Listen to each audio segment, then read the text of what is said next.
Vamos retomar então, falando ainda da Bíblia, que aí uma coisa importantíssima, né? Vocês lembram ali como eu comecei a reunião de hoje, falando do velho problema, a interpretação.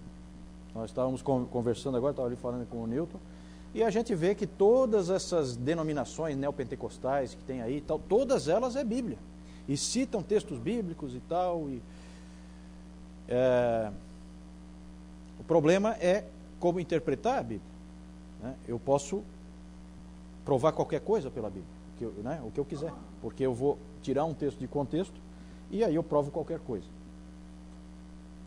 Então é uma coisa muito importante, um legado da igreja, um legado da reforma, a maneira de interpretar a Bíblia. E esse primeiro item aí que eu coloquei, a reação ao modelo católico, já dá ideia disso. Como é que, antes da reforma, como é que se interpretava a Bíblia? Não é como você faz hoje, gente. Certo? E aí você vê grandes homens como Agostinho interpretando tudo alegoricamente. Tudo.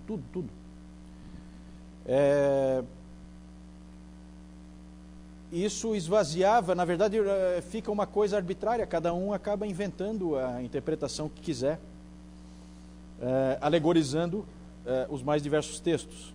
Então, como é que era no modelo católico? Então você tinha coisas do tipo, quando aparece lá no primeiro milagre de Jesus, nas bodas de Caná,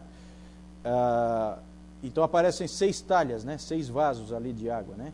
Aquilo são os 6 dias da criação. Era assim que eles interpretavam. Mas de onde é que você tirou isso? Não, e pronto. Era assim, porque a autoridade não é da Escritura, certo? A autoridade é dos sacerdotes, dos bispos, certo? A autoridade é da igreja. E a autoridade final é do principal bispo, o bispo de Roma, o Papa. Então eram interpretações desse tipo, né? O Cantares de Salomão. Cantares de Salomão era uma festa, né? Então lá, Cantares 1:13, né? Meu amado é para mim um saquitel de mirra que repousa entre meus seios. O que significa isso? Velho Testamento e Novo Testamento. No meio, Jesus Cristo. O saquitel de mirra. De onde é que tiraram isso? Né? Era assim que a Bíblia era interpretada. Então é aquela coisa, gente, às vezes a gente não percebe o quanto da nossa maneira de pensar, a gente fala assim, essa coisa de história da igreja não me interessa, eu quero só a Bíblia só. Meu amigo, era o que eles tinham. Se você não tiver o legado, você não sabe o que fazer com ela, certo? E você nem percebe que isso aí veio da igreja, que o Espírito Santo trouxe luz para uma série de homens num determinado momento histórico, para que houvesse uma revolução e uma transformação na maneira de olhar para a palavra de Deus. Então, rapidamente, eu queria passar aí por alguns princípios que os puritanos afirmaram, princípios de interpretação da palavra, que hoje para nós podem até ser comuns, no tempo deles era revolucionário, certo? Primeiro aspecto aí, o John Owen está chamando a atenção para a clareza da Escritura. A Escritura é clara. O que ela ensina é visível. Eu não preciso de intérpretes que vêm com essas interpretações mirabolantes, que nem eu dei 2 exemplos aí para vocês, né? Toda a verdade necessária é puramente e claramente revelada na Escritura. É a clareza da Escritura. Outro princípio, necessitamos da iluminação do Espírito Santo para que a gente consiga compreender. Nós precisamos da ajuda de quem escreveu. Senão nós vamos acabar que nem o A.J. Jacobs lá do início, né? Não entendendo nada, daqui a pouco a gente está achando que a gente não pode comer uma carne de porco, porque nós encontramos lá que não sei o que está escrito que não pode, daquela ali, e a gente começa... E tem gente que mistura mesmo, né? Hoje em dia mesmo, né? Mistura essas... Né? Porque não tem princípio de interpretação. O cara vai lá e lê na palavra, não, o senhor mandou eu não fazer isso aqui, então eu não faço, né? Não tem princípio de interpretação. Ele só vai lá e lê. Então nós precisamos do Espírito Santo, da iluminação dele. Thomas Goodwin, O mesmo Espírito que guiava os santos apóstolos e profetas a escreverem a Bíblia deve guiar o povo de Deus a saber o significado dela. E como ele, a princípio, o comunicou, assim ele deve ajudar os homens a entendê-la. Bem simples. Precisamos da ajuda do Espírito para compreender o que a palavra diz. John Ball. Não estamos necessariamente presos à exposição dos pais da igreja ou concílios para a descoberta do sentido da Escritura. Quem é o fiel intérprete da Escritura? O Espírito Santo que fala na Escritura é o único fiel intérprete da Escritura. E aí eles já vão mais ou menos para uma linha que é fundamental na Reforma e entre os puritanos, que a Escritura se interpreta pela Escritura. Certo? Nós vamos chegar lá. Terceiro, interpretando passagens no contexto, que é exatamente o que o modelo católico não fazia. Simplesmente ignorava o contexto completamente e arbitrariamente um sujeito, porque ele imaginou que talvez seja tal coisa, ele ia lá e dizia que era. E as pessoas tinham que aceitar. Veja lá William Bridge. Se quiser entender o verdadeiro sentido de uma escritura controvertida, então observe bem a coerência, o escopo e contexto da mesma. William Perkins, quando instruiu ali como é que se lia a Bíblia, como é que se entendia a Bíblia, ele dizia, o método que se usa até hoje, né? Você faz perguntas contra o texto. Isso aí é uma coisa que na época era novidade, né? As perguntas de Perkins. Quem? Para quem? Em que ocasião? Em que época? Em que lugar? Para que fim? O que vem antes? O que se segue? Isso aqui vale hoje em dia. Isso aqui todo mundo usa nos seminários.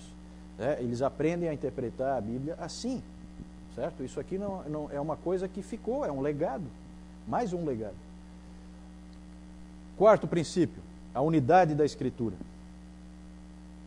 Muito importante esse aqui, muito importante mesmo. Eu acho que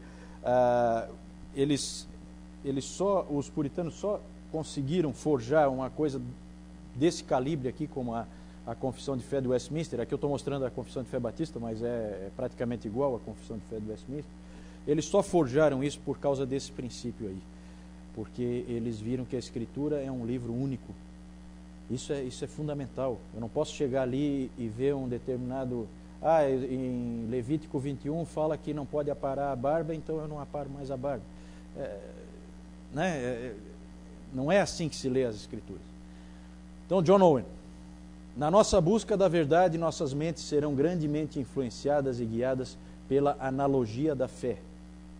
E aí, ele sempre usava essa expressão, analogia da fé. Daqui a pouco eu vou falar dela. Essa expressão veio de Romanos 12:6, né? Com um uso errado, na verdade. Né? O Packer chama a atenção disso aí. Eles, na verdade, usam essa expressão direto, mas, na verdade, não é o uso que o Paulo queria fazer ali. Né? Eu acho que nas nossas versões deve estar a proporção da fé. Né? Alguma coisa assim. Fala da profecia, que seja na proporção da fé. Ali eles usam a expressão, a analogia da fé. Todos os puritanos usavam essa expressão. Na nossa busca da verdade, nossas mentes serão grandemente influenciadas e guiadas pela analogia da fé. Há uma harmonia, uma responsabilidade e uma proporção em todo o sistema da fé, ou nas coisas a serem cridas. Lugares particulares devem ser interpretados de forma a não quebrar ou perturbar esta ordem. Há uma harmonia na Escritura. Essa harmonia tem que ser encontrada pelo estudante da Escritura. Um texto isolado não pode quebrar essa harmonia. Ele precisa ser visto contra o todo. Outra frase do Owen: não afixamos sentido algum a passagens obscuras ou difíceis da Escritura, senão o que é consoante a outras expressões e textos claros. Então, ali nessas duas frases, o Owen está descrevendo o que é a analogia da fé. Eu vou tentar explicar rapidamente o que é a analogia da fé. Eu coloquei na verdade, 2 pontos identificam a analogia da fé. Primeiro, o que é obscuro deve ser interpretado à luz do que é claro, que ele falou ali na segunda frase. Né? Então, um texto obscuro eu preciso interpretar de acordo com o que eu tenho clareza. E o segundo, ambiguidades periféricas devem ser interpretadas em harmonia com certezas fundamentais. Não, aspectos secundários da doutrina devem encaixar nos aspectos primordiais e fundamentais. Um aspecto pequeno ali, secundário, não pode contrariar toda a harmonia da Escritura e os princípios fundamentais dela. Então, isso aí norteava os teólogos puritanos em tudo que eles faziam. Isso aí é a famosa, para os puritanos, a analogia da fé. E isso eles deixaram, a analogia da fé, eles deixaram expresso na confissão. Na confissão de fé de Westminster, eles colocaram lá, logo no capítulo 1, que é sobre as Sagradas Escrituras, na seção 9, eles colocaram assim: a regra infalível de interpretação das Escrituras é a própria Escritura. Bem explícito, né? Portanto, sempre que houver dúvida quanto ao verdadeiro e pleno sentido de qualquer passagem, sentido este que não é múltiplo, mas um único, essa passagem deve ser examinada em confrontação com outras passagens que falem mais claramente. Escritura interpreta Escritura. Esse é um princípio muito importante para eles. Quinto princípio de interpretação: lei e evangelho. Dentro da Bíblia você tem lei e você tem evangelho. A lei empurra você para Cristo e o evangelho te salva. Certo? E cabe ao estudante da palavra saber fazer a distinção. William Perkins: a base da aplicação é saber se o texto proposto é uma sentença da lei ou do evangelho, pois a lei é até aqui eficaz ao declarar-nos a doença do pecado e, como consequência, exaspera-o ou atiça-o, mas não oferece remédio algum. De onde é que ele está tirando isso? Que a lei atiça o pecado. Romanos capítulo 7, né? Capítulo 7. Mas não oferece remédio algum. A lei ela tem poder para condenar, mas não tem nada nela para salvar. Né? Então ela só condena. Agora, o Evangelho, como ensina o que é para ser feito, assim também tem a eficácia do Espírito Santo unida a ele. Então, na verdade, eles faziam essa distinção, como o Lutero também fazia. Sexto, estilos literários diversos. Então, aí só um exemplo, né? Eles entendiam que a palavra, ela não deve ser sempre lida literalmente, né? É evidente que você tem que ver o contexto, você tem que entender que há estilos literários diversos, né? E isso para nós hoje é óbvio, né? Mas eles tiveram que afirmar isso com clareza por causa do tipo de interpretação que havia na época, ao redor deles, né? Então, por exemplo, só aí o Perkins falando dos livros de Gênesis a Jó, né? São histórias de coisas feitas para ilustração ou confirmação daquela doutrina que é proposta em outros livros. Ele fala do aspecto histórico, né, da palavra. Uma coisa importante é isso, né? Apesar deles crerem que não deveria haver, só voltando aqui um pouquinho,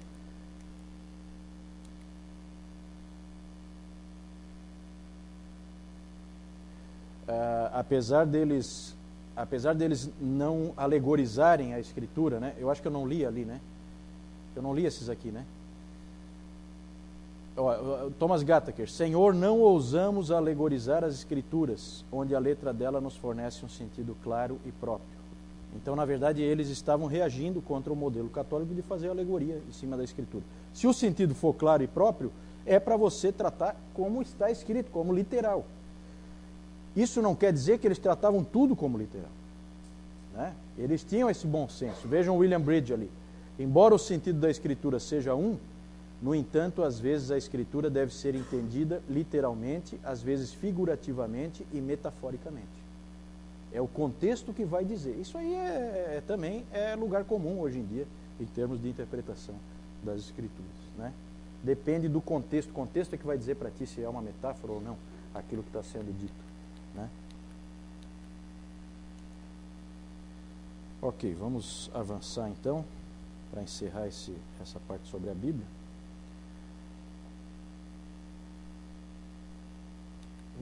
Nesse último slide aí. O enorme poder da Bíblia. Eles acreditavam que a Bíblia é a palavra do próprio Deus, e a palavra do próprio Deus não volta vazia. Quando proclamada, ela transforma. Vejam lá William Ames. Embora várias partes da Escritura tenham sido escritas sob uma ocasião especial e tenham sido dirigidas a homens e assembleias particulares, na intenção de Deus, elas são para a instrução dos fiéis de todas as épocas, como se fossem especialmente dirigidas a eles. Então, Deus está falando através da palavra para nós hoje, para cristãos de todas as épocas, de todos os lugares.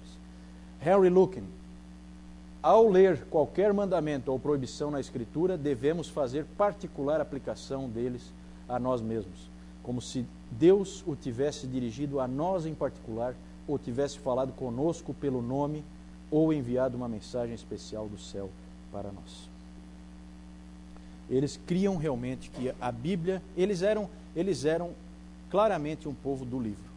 A Bíblia para eles, como nós vimos na história ali do início do Thomas Goodwin, ouvindo o John Rogers, e aí para não haver confusão, tá? Aquele John Rogers não é este John Rogers que está aparecendo aqui. Aquele John Rogers é um puritano. Esse aqui é anterior aos puritanos. É um daqueles precursores dos puritanos. Esse aqui foi martirizado, né? Então a gente tem lá no livro do Fox, no livro dos mártires, tem a história do martírio aqui. Não dá para ver direito, né? Mas é ele aqui, ele foi queimado, né? John Rogers. Esse John Rogers aí, ele foi julgado por causa da Bíblia, por causa da palavra, e ele foi a versão inglesa, vamos dizer assim, do Lutero, quando Lutero disse que a consciência dele estava atrelada às Escrituras. O John Rogers disse praticamente a mesma coisa, que ele estava preso às Escrituras. E aí, quando ele foi julgado perante a alta comissão para acusações de heresia, o bispo Gardiner, que era o sujeito que estava julgando ele, perdeu a paciência com ele, em determinado momento, e falou: não se pode provar nada pela Escritura. A Escritura está morta. Ela precisa ter um expositor vivo. A resposta do Rogers: não, a Escritura está viva. Essa foi a resposta, acabou parando numa fogueira, né? A Escritura está viva. Esse é o espírito dos puritanos, né? A Escritura está viva. Ok, encerramos então essa parte sobre a Bíblia e vamos falar de um assunto bem pequeno aí, mas que eu acho bem interessante assim, né? Que eu acho que é uma coisa que precisa resgatar um pouco. A gente vive hoje dias em que se fala muito em aconselhamento, muitos livros hoje sobre prestação de contas, a importância de prestar contas, né, para uma outra pessoa e tal. E os puritanos, eles têm uma coisa muito legal aqui para a gente aprender, que é a história do amigo do peito. Bosom friend, em inglês, né? E essa expressão, bosom friend, amigo do peito, o Packer disse que é uma expressão puritana. E eu fui procurar a etimologia da expressão, e realmente os dicionários de inglês dizem que o uso dessa expressão, bosom friend, amigo do peito, traduzido, né, foi usada pela primeira vez em 1580. Aí eu falei, então é isso aí, né? É uma expressão deles, né? Então, para os puritanos, uma das coisas, o Packer falando no livro dele, né? Desculpa, isso não é no livro não, isso não tem no livro, isso aí é na palestra dele. Para os puritanos, uma das coisas que você deveria fazer era pedir ao Senhor que lhe desse pelo menos um amigo do peito. Esta é uma expressão puritana. Esse é alguém que é muito próximo a você, alguém para quem você possa dizer qualquer coisa, alguém com quem você possa compartilhar qualquer coisa, alguém a quem você possa prestar contas, alguém em quem você possa confiar para orar por você e se preocupar com você. Relacionamentos desse tipo devem ser recíprocos. Você se compromete a ser um amigo do peito dele ou dela, da mesma forma que ele ou ela se compromete a ser seu amigo do peito. E isso aí, base bíblica que os puritanos usavam para isso aí, quem vocês acham? Davi e Jonatas, né?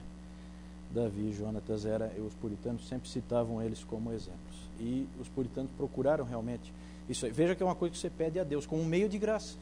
Um meio de graça. Né? Eu ter alguém com quem caminhar. Ao meu lado, um amigo do peito. Essa é a ideia. Né? E isso a gente vê com muita clareza retratado no livro do Peregrino. Quem já leu o Peregrino sabe que o cristão, ele encontra dois amigos do peito, porque um morre no meio do caminho, né? Um é morto, é mártir, né? Que é esse aí, esse que está aparecendo nessa figura, né? Aqui é a figura esse aqui é o cristão, principal personagem do livro, e aqui é o fiel, o amigo dele, ajudando ele a se levantar. Exatamente essa imagem. Exatamente. Isso aí o Bunyan explorou uma barbaridade no livro. E o Packer, ele critica, né? Ele diz assim que tem gente que fala que o Peregrino é um livro individualista. Aí é engraçado ele ele está com uma classe de alunos de seminário, assim, né? Fazendo a palestra, e daí ele fica parado um tempo assim, daí ele fala: tolos, ineptos, essas pessoas não são capazes de ler um livro, eles não sabem ler. É muito engraçado ele falando, aquele sotacão inglês assim dele, né? Do Packer. E na verdade você vê que ali, muito pelo contrário, você vê que não é uma jornada individual, é uma jornada lado a lado, né? E falando no Peregrino, vou deixar como tarefinha para vocês do CTB, tarefinha para o bem de vocês, para aqueles que ainda não leram e para quem já leu, ler de novo, né? Não esqueçam que Charles Spurgeon leu o Peregrino mais de 100 vezes, segundo os cálculos dele, né? Ao longo da vida dele, né? Gente, lê um livro 100 vezes, sabe? Não pense muito rápido nesse número. Não pense, 100. Pensa, vai somando.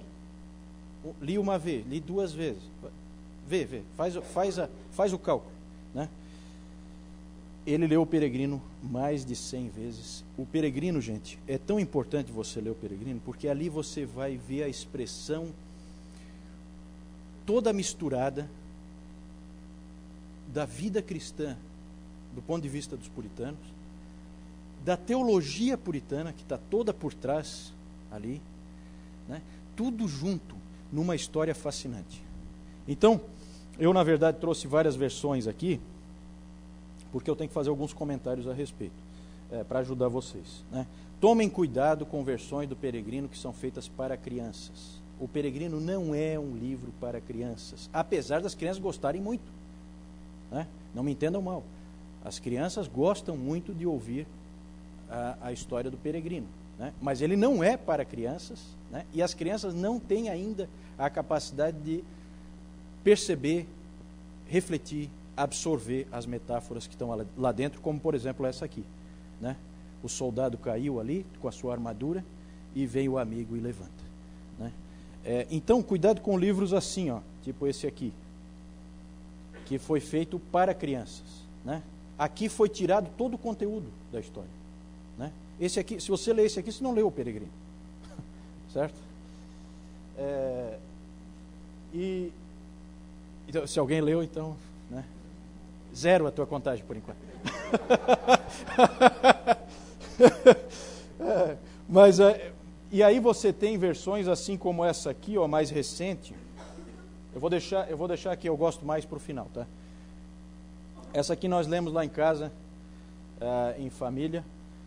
É boa, é uma versão completa, né, da Mundo Cristão, Peregrino, numa linguagem mais atualizada, mais moderna, né?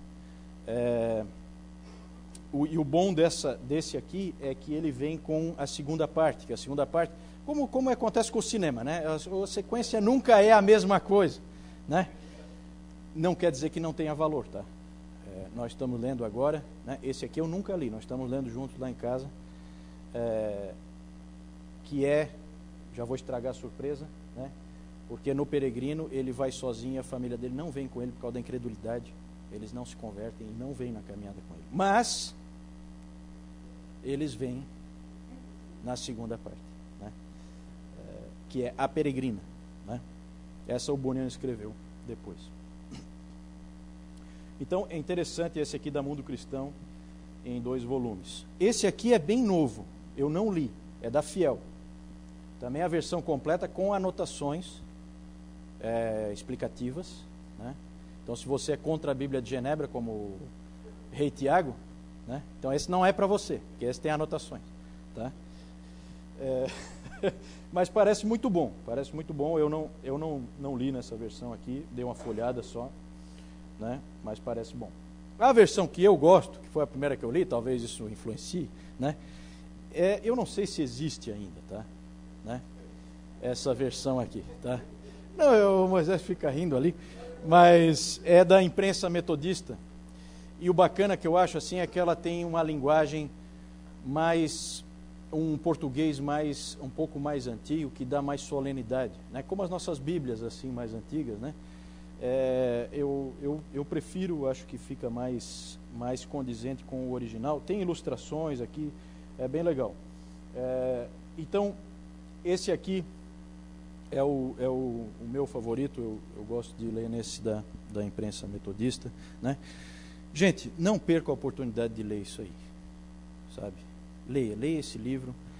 É extremamente gratificante, divertido de ler e ensina uma barbaridade sobre a vida cristã. Não tenham dúvida disso. E ali você vê esse aspecto também do amigo do peito, né? Quando o cristão perdeu esse aqui, logo o Senhor deu um outro para ele, né? Que é o esperança, certo? Com o esperança... Bom, não vou estragar o final. Mas, eu já ia contar alguma coisa. Bom, mas leiam esse livro, eu acho que é um livro precioso. Todo cristão deveria ler. E depois leia com a sua família também. Como eu disse, não é um livro para criança, mas as crianças adoram, né? Ok. Um último comentário sobre esse amigo do peito. O Packer, ele critica o modelo moderno, em que essa coisa de prestar contas e tal, é numa via só. Para o puritano não existe isso. É a via de mão dupla. Essa coisa de você prestar conta para um sujeito que não presta conta para você, que é o normal hoje em dia, isso aí não existia para eles, sabe? É via de mão dupla. Só é amigo quando você só é meu amigo quando eu sou seu amigo e você é meu amigo, né? Não assim, você age profissionalmente e eu estou fazendo de conta que você é meu amigo. Não, é amizade real. E é uma coisa que é Deus que dá, como um meio de graça, né? Vejam que interessante onde é que eles chegavam, né, nas coisas que eles pensavam e tal. Muito bacana. Próximo, Puritano e a Morte. Mais um curtinho aí. Na verdade, nós já falamos de passagem algumas coisas sobre isso, né? O puritano, ele é um cidadão de 2 mundos. Ele sabe muito bem que ele é um peregrino aqui. Não é à toa que o autor do Peregrino é um puritano, né? Não podia ser diferente, né? Eles são os indivíduos mais úteis, e nós já vimos isso quando nós falamos dos outros aspectos. Eles são os indivíduos mais úteis que existem para esse mundo aqui agora, mas eles não são daqui. Eles são os melhores cidadãos, eles são tudo que um país precisa, que uma cidade precisa, que uma comunidade, um bairro precisa, né? Mas eles não são daqui. E eles tinham essa noção. E eles, gente, conviviam com a morte muito de perto, né? A expectativa de vida na época deles era de 31 anos. O que significa isso? Que todo mundo morre com 31? Não, significa que muita gente morre muito cedo, né? Não quer dizer que não tenha gente que chegue aos 80, que chegue... Tinha, claro, mas poucos. A maioria das pessoas morria extremamente cedo e aí puxava a média lá para baixo. A maioria dos filhos deles mesmos morria antes de completar 5 anos. A maioria dos filhos. E vários tiveram mais de uma esposa, quando você vai ver a biografia, né? A primeira esposa, a segunda esposa, tal, porque as mulheres morriam na hora de dar à luz, né? Ou por complicações que vinham depois. O próprio Henrique VIII, uma das esposas dele, ele perdeu por causa disso, né? A mãe do Eduardo VI, né? Ela morreu de complicações que vieram depois, né, do parto. Então eles conviviam com a morte muito de perto, muito de perto. Eu coloquei algumas frases aí sobre a morte, né, como eles encaravam. E lá no Peregrino você vai ver também como que o Bunyan colocou a morte. Muito interessante. Richard Sibbes, a morte é só um porteiro sinistro que nos dá acesso a um palácio majestoso. Então eles viam a morte como uma coisa necessária, mas uma passagem, né? Thomas Watson, passamos nossos dias em suspiros, é um vale de lágrimas, mas a morte é o funeral de todas as nossas aflições, né? Então, sempre assim, eles viam a morte como um inimigo, e a Bíblia diz claramente que é um inimigo, a gente não deve olhar para a morte assim de uma maneira leviana, mas eles percebiam que o que vinha depois era muito bom. E isso a gente vê na frase do Baxter aqui em seguida, né? Se um homem que está desesperadamente doente hoje acredita que irá levantar-se são na manhã seguinte, ou um homem hoje em desprezível pobreza tem a garantia de que levantar-se-á amanhã como um príncipe, teriam eles medo de ir para a cama? Não, eles querem ir para a cama, né? Então esse é o espírito que eles tinham, né? Uma fé muito grande, uma fé do que tem depois da morte, né? Uma certeza do que tem do outro lado, como se diz, né? George Swinnock, a morte nunca pega o santo desprevenido, nenhuma visita chega repentinamente para aquele que mantém uma mesa posta. Então tem esse aspecto também, eles se preparavam para morrer. Eu lembro sempre do Dr. Lloyd Jones. O Dr. Lloyd Jones, ele teve um câncer, a igreja orou, ele foi curado, passaram-se alguns anos, ele voltou a ter um novo câncer, e dessa vez ele pediu à igreja que não orasse mais, porque ele queria se preparar para morrer, e ele se preparou para morrer, né? Uma coisa que não existe mais, né? Mas é uma coisa que os puritanos tinham, né? E por isso que ele fala ali que a morte nunca pega o santo desprevenido, porque ele já deixa uma mesa posta, né, para visita. E isso eles tinham. E assim, né, gente, as pessoas elas morriam em casa, elas não morriam em hospitais, como é hoje em dia. E eles morriam conscientes até o final, normalmente, porque não havia essas drogas que se dá para quem está sofrendo com dores, né? Drogas que deixam o indivíduo sedado, e ele morre já apagado, normalmente, hoje em dia, né? E o Packer mesmo fala na palestra dele que de maneira nenhuma nós somos contra esse tipo de recurso, né? Não é esse o ponto. O ponto é que como é interessante o que acontecia ali com eles, porque o indivíduo ficava lúcido até a última hora, com dores terríveis, mas ficava lúcido até a última hora. Então, aí é que vinha aquela história de saber quais foram as últimas palavras dele, porque em volta dele tem um monte de gente. A morte é tão próxima que você vê a hora em que o indivíduo morre, né? Porque as pessoas elas já tinham uma noção de quando chegou a hora, e aí reuniam em volta da pessoa e cantavam salmos e liam a Bíblia juntos, e liam para ele, né? E ouviam o que ele tinha a dizer, né? Como a gente vê às vezes na Bíblia, né? Os patriarcas morrendo, e daí eles têm uma palavra sobre cada um, né? Como a gente vê Jacó fazendo lá, falando de cada um dos seus filhos, né? Então é diferente, é um outro esquema, né? E eles tinham essa consciência da morte, fazia com que eles valorizassem muito mais a sua vida e vivessem a vida cristã de uma maneira muito mais séria, com certeza, né? Consideravam muito mais uma bênção cada dia vivido, né?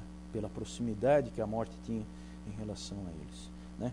E aí tem uns fatos pitorescos que eu sempre tenho que fazer mesmo. Mas tem um fato que é muito, muito interessante. A esposa do Baxter, quando ela era solteira, a Margaret Baxter, quando ela era solteira, ela tinha do lado da cama dela, ela já casou assim, mais velha um pouco, e na época que ela ainda era solteira, ela tinha do lado da cama um crânio,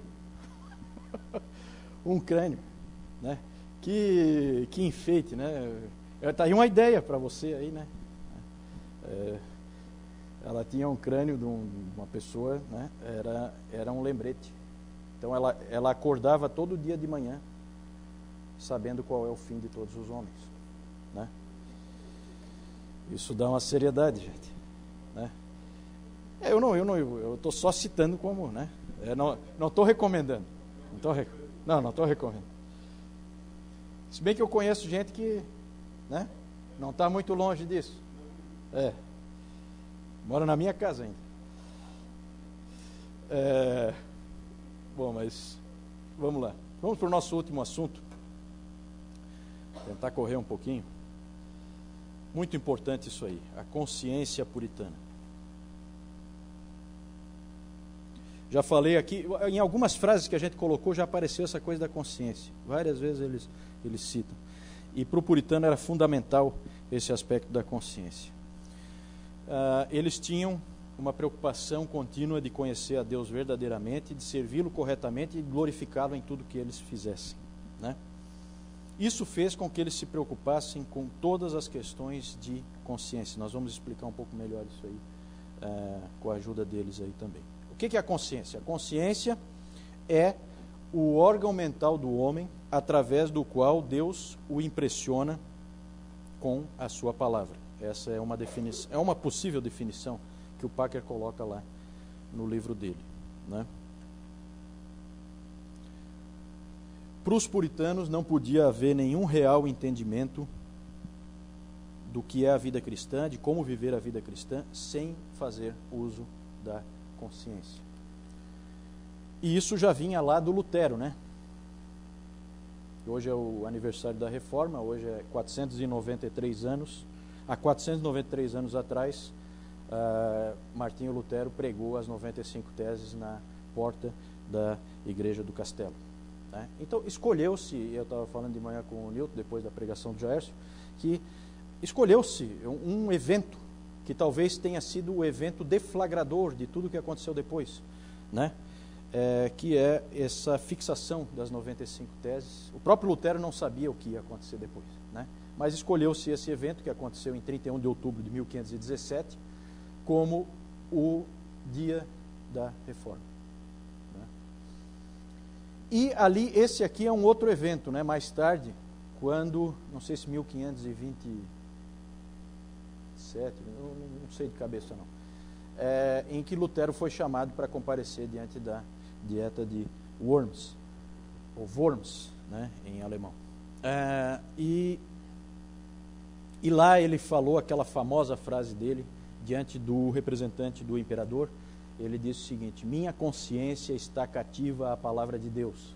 Não posso e não quero me retratar de coisa alguma, pois ir contra a consciência não é correto nem seguro. Aqui estou, nada mais posso fazer, Deus me ajude. E então, essa posição dele é uma posição que marcou a Reforma, né? A consciência diante de Deus. E aí, essa expressão consciência diante de Deus, ela ganhou esse termo aqui em latim, coram Deo. Coram Deo significa, traduzindo, diante de Deus. Então, o cristão vive a vida dele coram Deo. E você só consegue viver assim fazendo uso da consciência. Para os puritanos, a consciência significa o conhecimento que um homem tem de si mesmo como alguém que está diante de Deus. Então, é por isso que a palavra é consciência, porque é eu me vendo como eu realmente sou, do jeito que Deus me vê.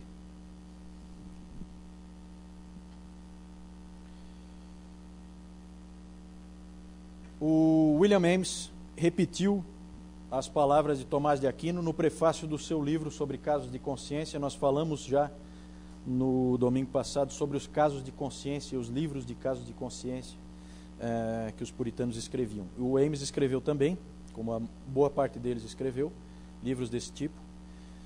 E no prefácio, William Ames repetiu a definição de Tomás de Aquino. É o julgamento que um homem faz de si mesmo de acordo com o julgamento que Deus faz a respeito dele. É bem essa ideia, coram Deo. Coram Deo é uma expressão do Lutero. Tá? E eles aí analisaram como que funciona a consciência.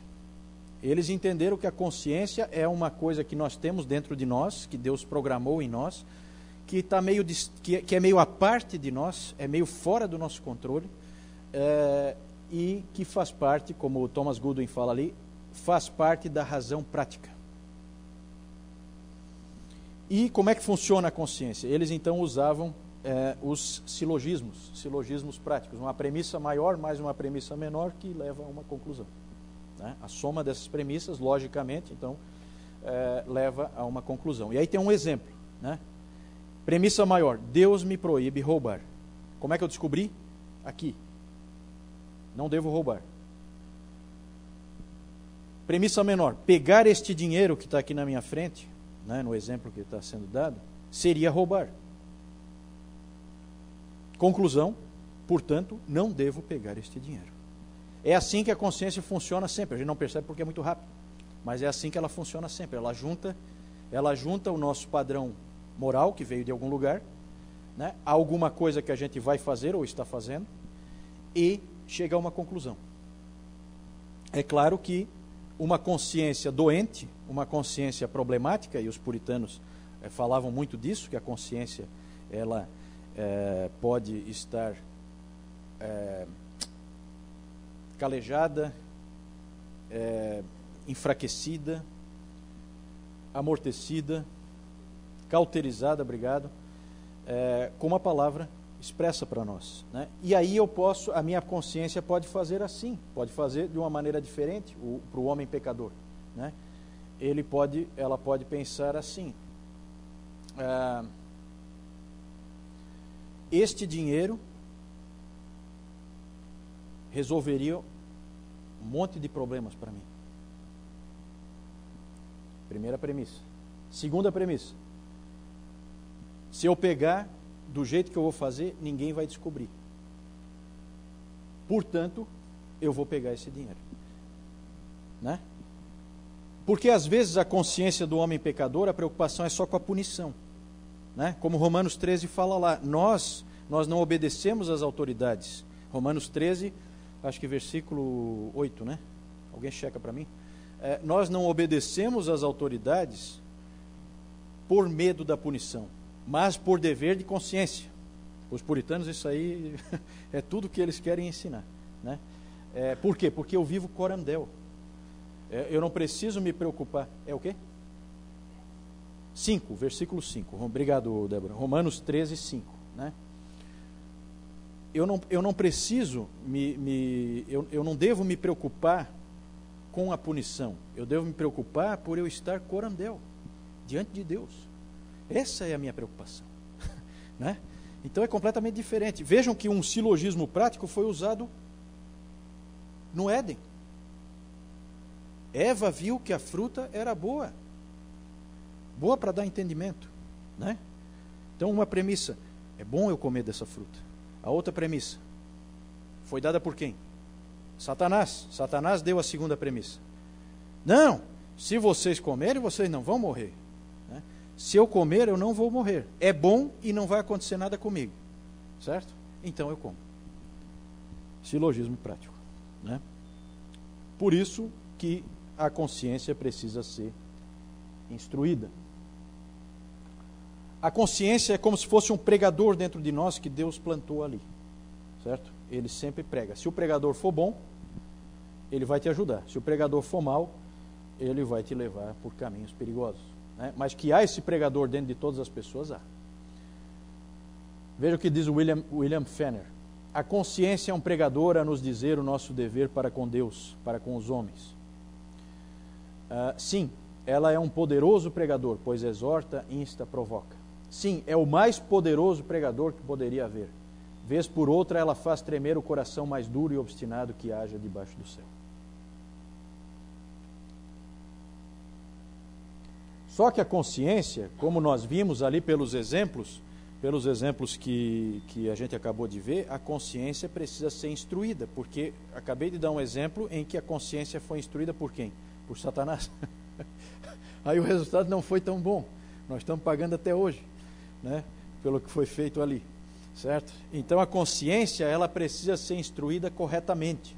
E era isso que os pastores puritanos procuravam fazer. Instruir a consciência com a palavra de Deus. Uma consciência bem instruída vai ser um pregador a favor da pessoa.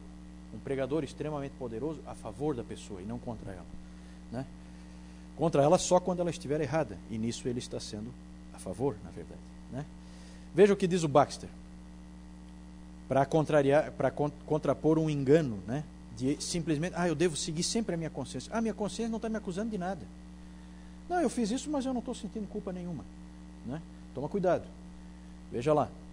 Não faças de teus próprios juízos ou de tua consciência a tua lei, como diretriz de teus deveres, pois a consciência meramente discerne a lei de Deus e o dever que ele te impôs, bem como a tua obediência ou desobediência a ele.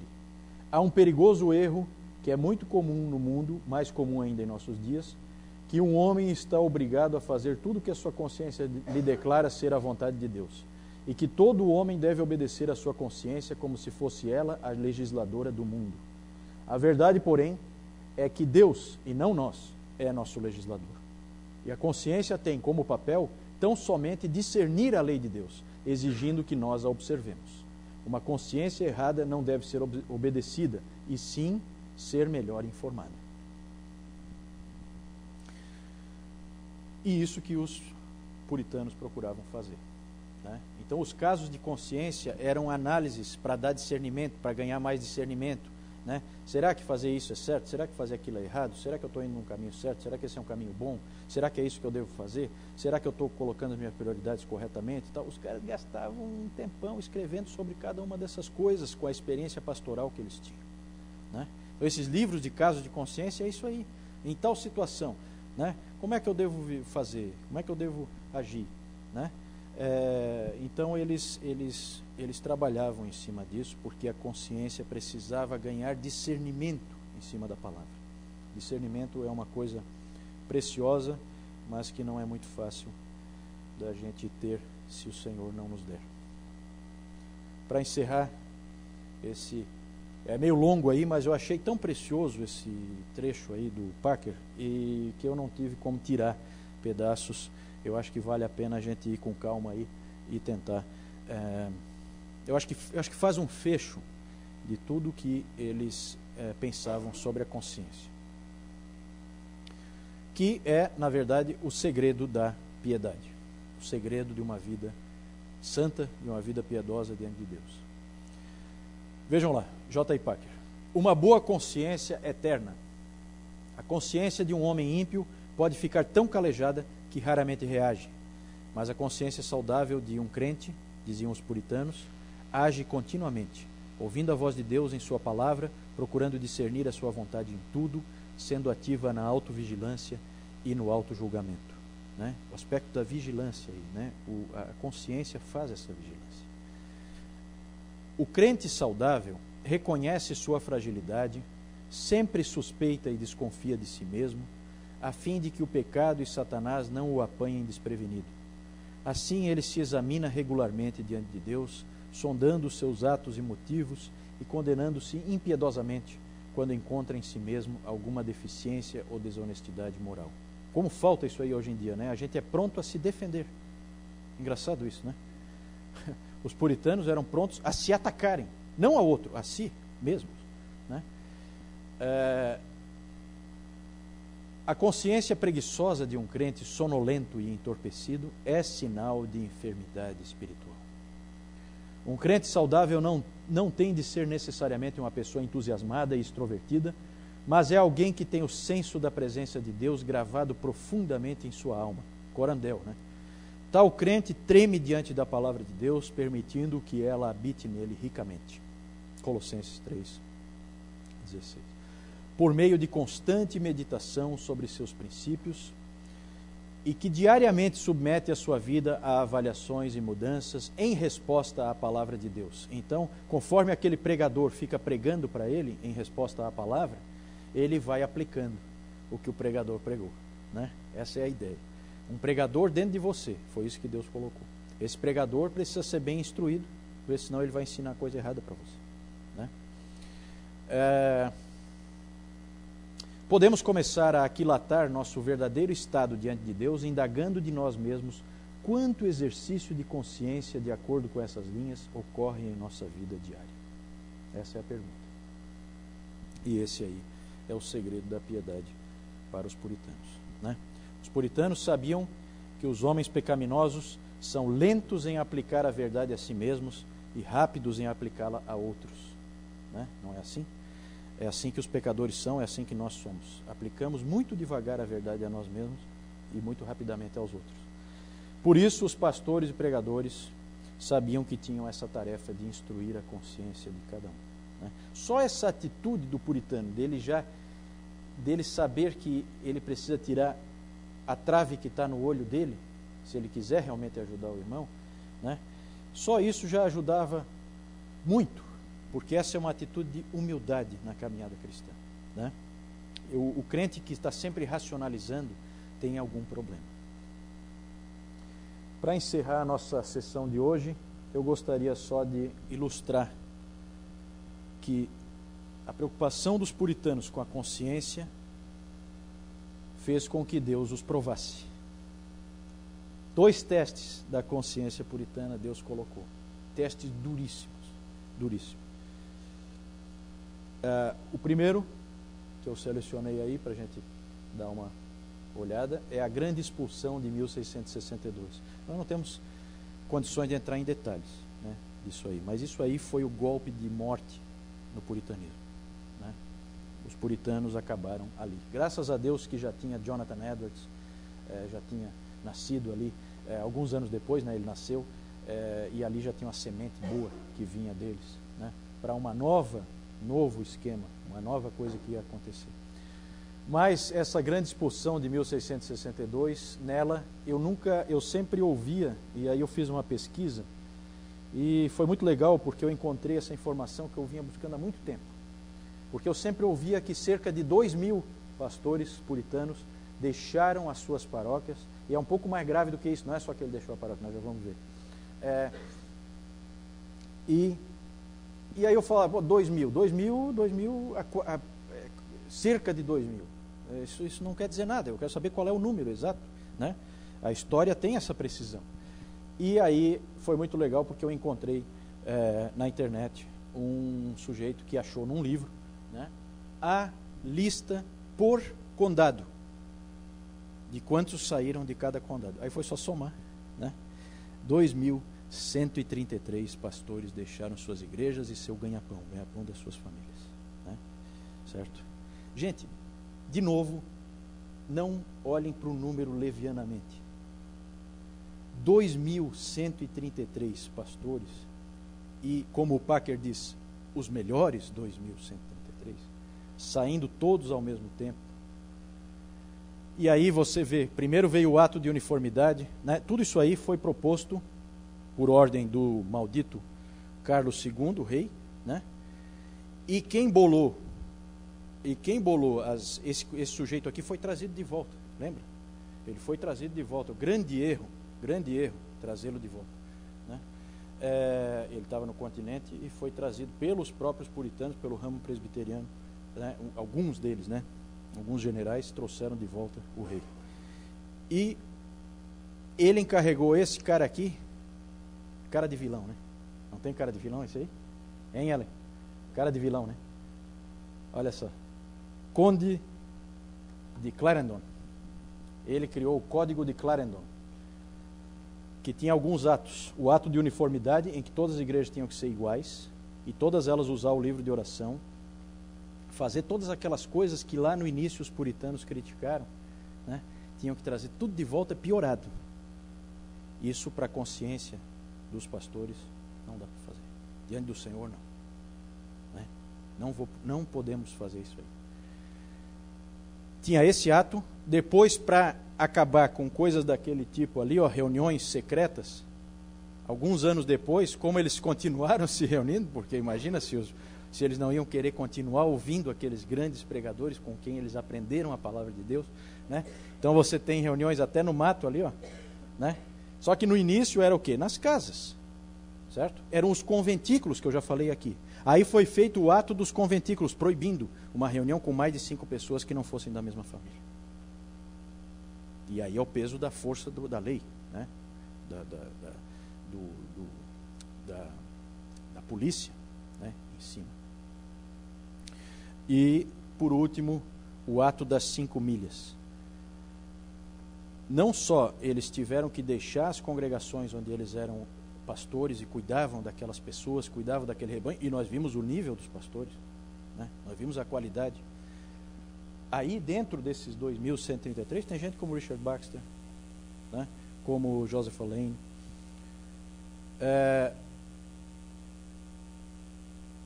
O ato das 5 milhas são 8 quilômetros.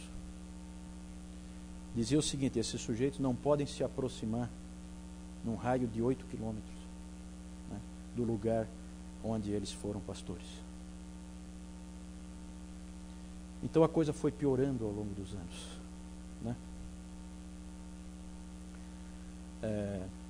E aí a gente vê, na verdade é fascinante, nós não temos tempo de ficar vendo aqui, tem muito mais detalhe aí, muito mais coisa interessante. Eu selecionei aqui eu só coloquei uma imagem de um tipo de tortura que era muito comum aplicar, né?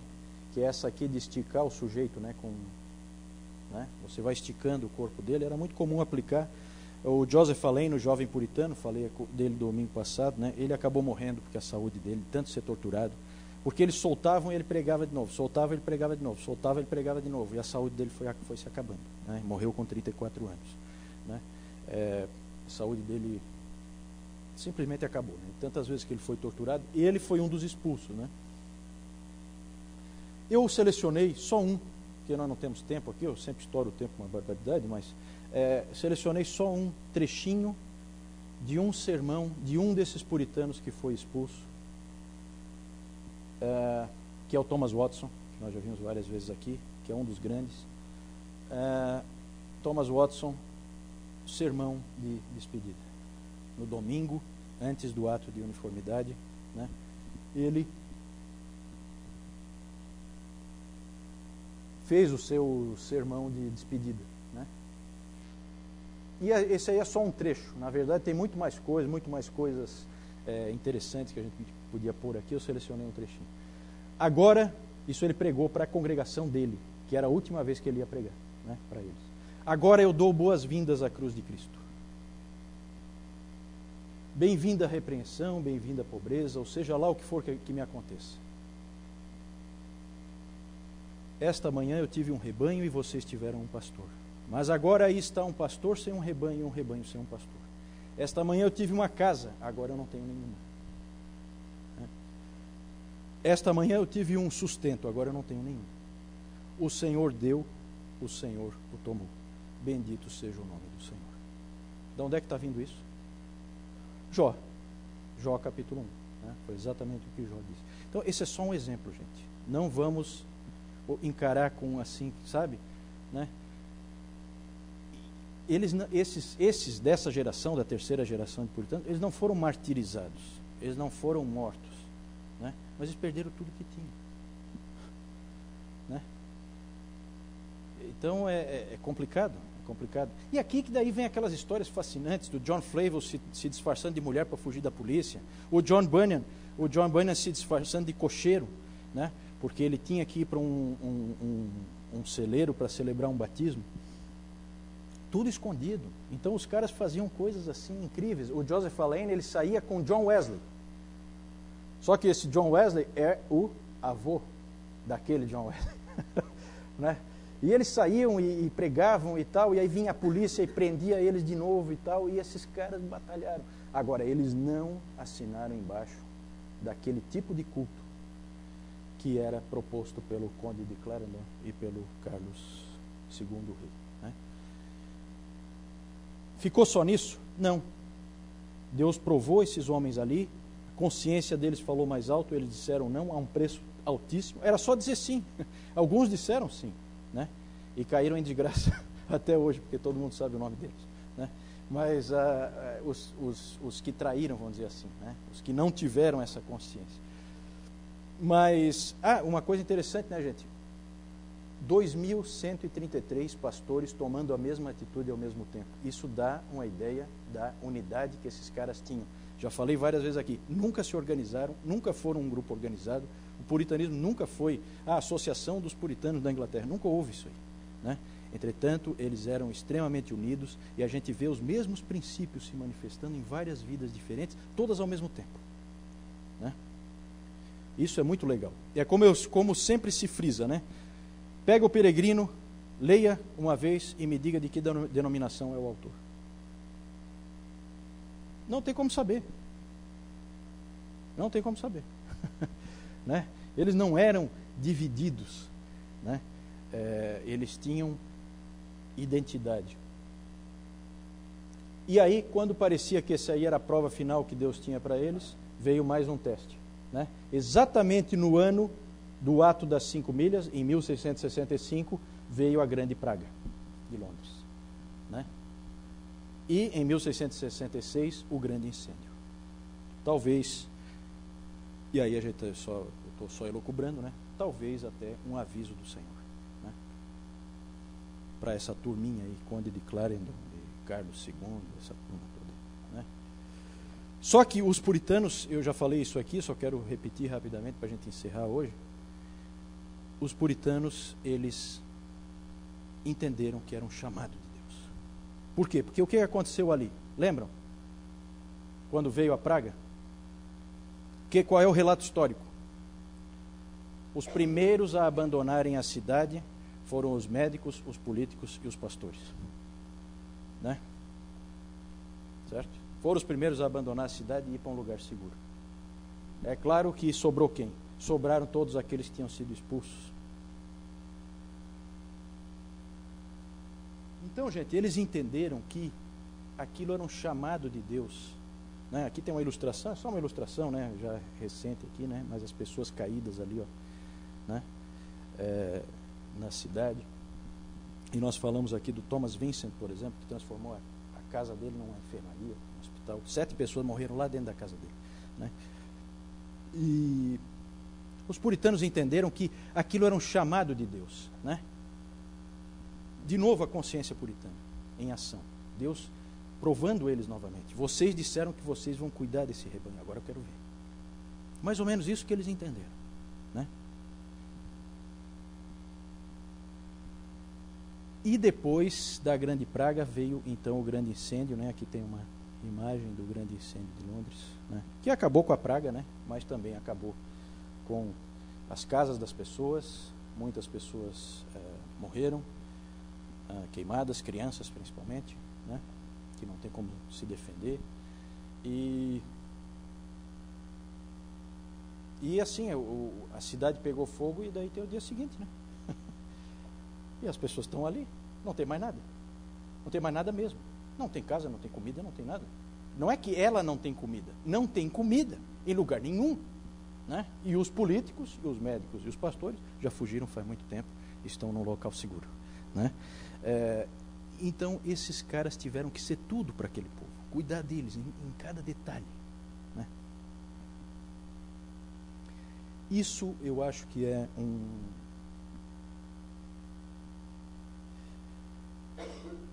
uma marca final, um selo, como é que eu vou dizer? Um selo de qualidade, né? Desses homens, né? Porque ali acaba o puritanismo, né? Todos eles, por causa desses atos de uniformidade e tal, o Código de Clarendon, nenhum deles mais ensina mais em lugar nenhum, não ensina mais em Oxford, não ensina mais em Cambridge, ninguém mais ensina em lugar nenhum.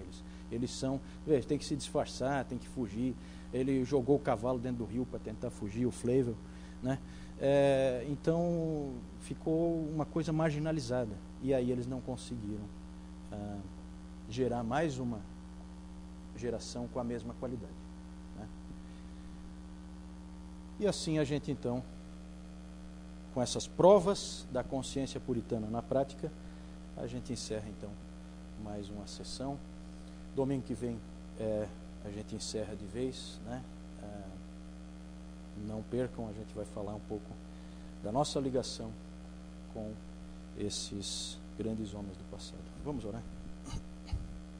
Senhor, nós te agradecemos pelo tempo que passamos aqui, te agradecemos por tudo que nós vimos juntos, por tudo que nós aprendemos hoje.